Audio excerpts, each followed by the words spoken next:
Hello everyone. आज हम लोग पर्यावरणीय कानून पर चर्चा करेंगे।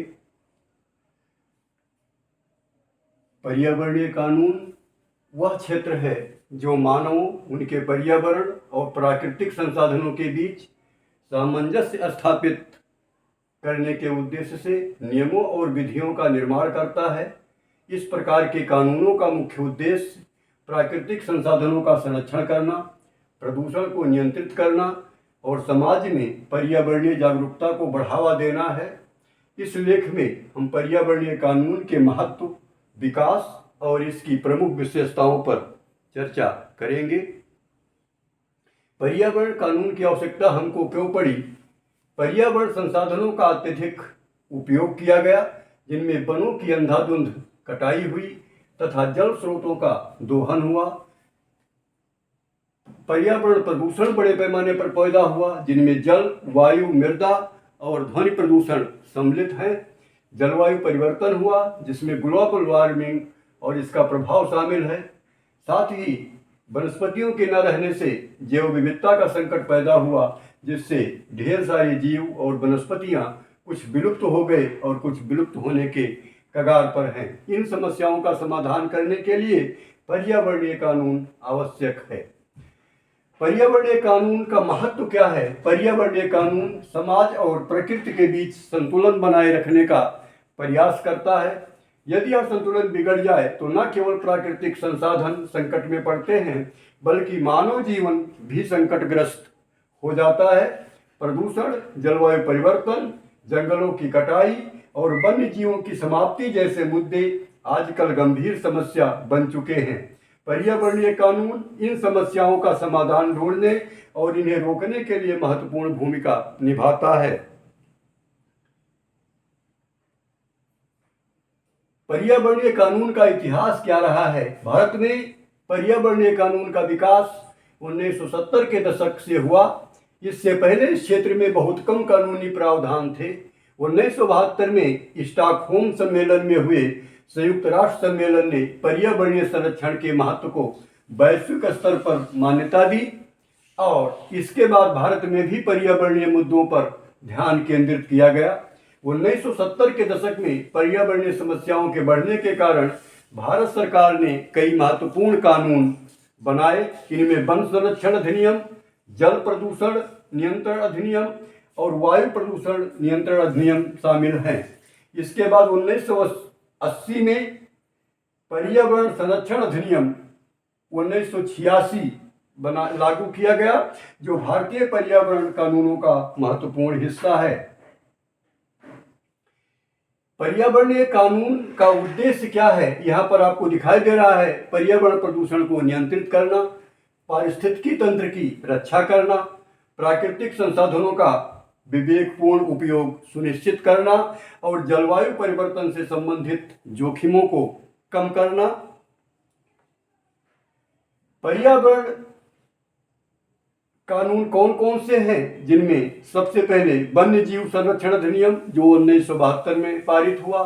जल प्रदूषण नियंत्रण अधिनियम 1974 में पारित हुआ। वन संरक्षण अधिनियम 1980 में पारित हुआ। वायु प्रदूषण नियंत्रण अधिनियम 1981, पर्यावरण संरक्षण अधिनियम 1986 और जैव विविधता संरक्षण अधिनियम 2002। ये है। भारतीय संविधान में पर्यावरण की क्या स्थिति रही है? भारतीय संविधान में पर्यावरण के संरक्षण के लिए विशेष प्रावधान है, जिनमें अनुच्छेद 48 ये, जिसमें राज्य को पर्यावरण की सुरक्षा और सुधार की जिम्मेदारी दिया गया है। अनुच्छेद 51 ये का जो जी कॉलम है, उसमें प्रत्येक नागरिक का कर्तव्य है कि वह पर्यावरण की रक्षा करे। इसके लिए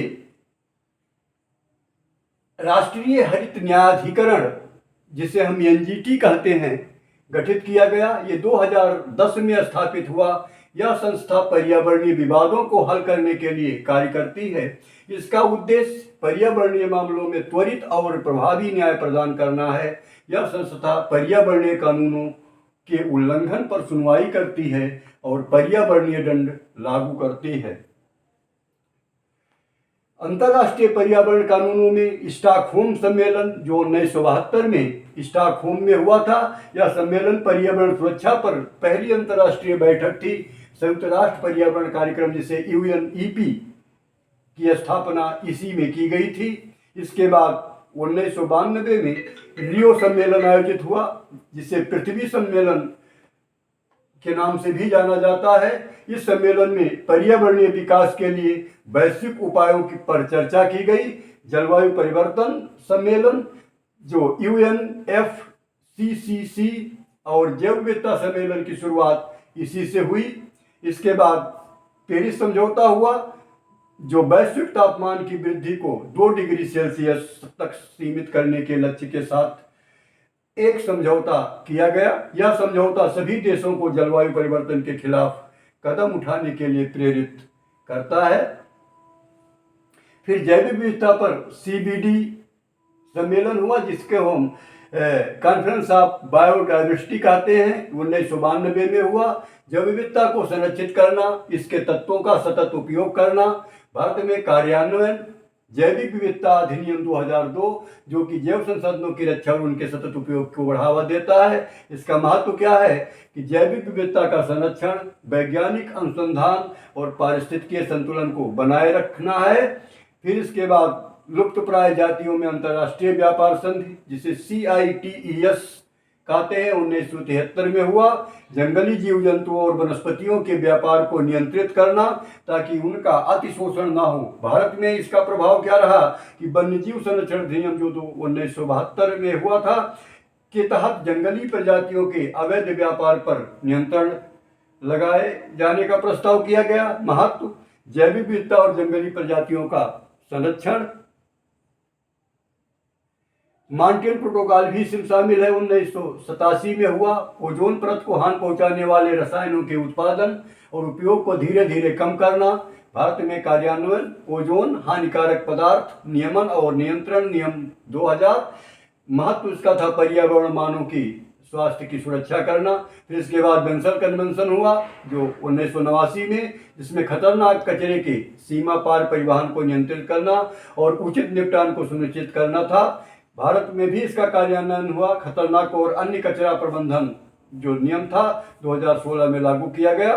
खतरनाक कचरे को सुरक्षित निपटान के माध्यम से पर्यावरण की रक्षा करना इसका महत्व था। स्टॉकहोम सम्मेलन 2001 में हुआ, जिसमें जैविक प्रदूषणों के उत्पादन और उपयोग को प्रतिबंधित और समाप्त करना था। भारत में इसका प्रभाव था कि खतरनाक कचरा प्रबंधन नियम और पर्यावरण संरक्षण नियम बनाए गए और इसका महत्व था मानव स्वास्थ्य और परिस्थिति के लिए हानिकारक रसायनों को कम करना। इसके बाद UNCCD लागू हुआ, जिसमें भूमि क्षरण और मरुस्थलीकरण से निपटने के लिए संयुक्त राष्ट्र द्वारा प्रयास किया गया। भारत में इसी के तहत NEP राष्ट्रीय एक्शन प्रोग्राम जो भूमि क्षरण से निपटने में मदद करता है लागू किया गया और इसका महत्व था भूमि संरक्षण पर्यावरणीय स्थिरता को कायम रखना।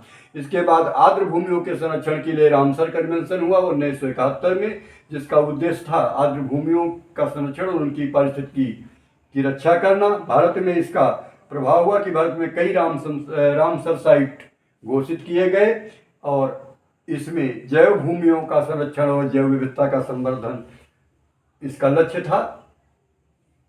इसके बाद 2016 में ई-वेस्ट प्रबंधन नियम बनाया गया, जिसका लक्ष्य था इलेक्ट्रॉनिक कचरे के उचित निपटान और पुनर्चक्र को बढ़ावा देना। इसकी मुख्य विशेषताएं थी इलेक्ट्रॉनिक उत्पादों की कंपनियों के लिए जिम्मेदारी, ई-वेस्ट के सही प्रबंधन के लिए दिशा निर्देश देना और ई-वेस्ट से जुड़े प्रदूषण को कम करना। इसी क्रम में प्लास्टिक कचरा प्रबंधन नियम भी 2016 में लागू किया गया, जिसका लक्ष्य था प्लास्टिक प्रदूषण को रोकना और उसका प्रबंधन करना। इसके लिए प्लास्टिक के उपयोग पर नियम लगाया गया, पुनर्चक्र और निपटान के लिए गाइडलाइन जारी की गई और सिंगल यूज प्लास्टिक पर प्रतिबंध लगाया गया।